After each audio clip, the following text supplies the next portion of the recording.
What's up, people? Today I'm going to show you guys how to customize a Zaku high grade. I just finished sanding all these pieces for my Zaku custom, and we're going to continue prepping this before we start painting. So before we choose any colors, there's one very important thing that we need to do first. We've got to make sure that we get rid of all this dust that is on these pieces. And the way that I do that is with my Sonic Cleaner and my model kit dry booth. With the Sonic Cleaner, it's pretty simple. We're just going to grab a bunch of pieces, throw it in here, then we add some water, we close the Sonic Cleaner, and we turn it on.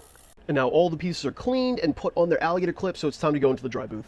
So the main point of this dry booth right now is to make sure that none of the excess water on these parts are going to mess up any of the primer that I use. So I'm just going to put this to about an hour temperature. I'm going to put it all the way up high to like 55, and then we're going to let it go. And while those parts are drying in the booth, let's talk about the paint colors that we're going to use. I've always found it weird for this Zaku right here that it's not actually red. It always comes in this strange salmon color. So here are the colors that we're going to use to make this more a true red comet. So for the colors, we're going to go with 4 colors. First up, we're going to go with the Robot Kai Kaizo Mecha Flaming Red. For the gray body parts, we're going to go with Hobby Mio Mecha Black.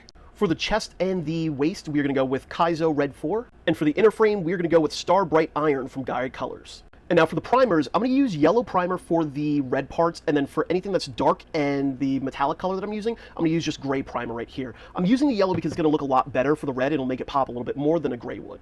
And for my primer airbrush, I'm going to use the Galahari Premium Mobius airbrush, my Iwata Revolution for the metallic colors, and then the Galahari Mobius 3.0 for the reds and the blacks. So everything's now painted, and we have a very weird next step. We're going to protect this paint code with some pledge, so let's get to spraying. Alright, I just finished all the gloss coat of these pieces to protect this first layer of paint, so now we can snap this kit together.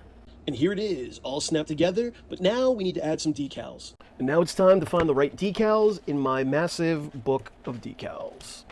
I couldn't find any Zaku 2 decals, so we're going to use some Zaku 1 decals as well as decal softener. So let's get started. So unfortunately I got overzealous and skipped a bunch of steps, but here's the final result of the model kit that I've been painting. This is the Zaku 2 True Red Comet. So leave a comment down below, let me know what you guys think of this, and I will go over in a little bit more detail in other videos exactly what we did and some tips and tricks.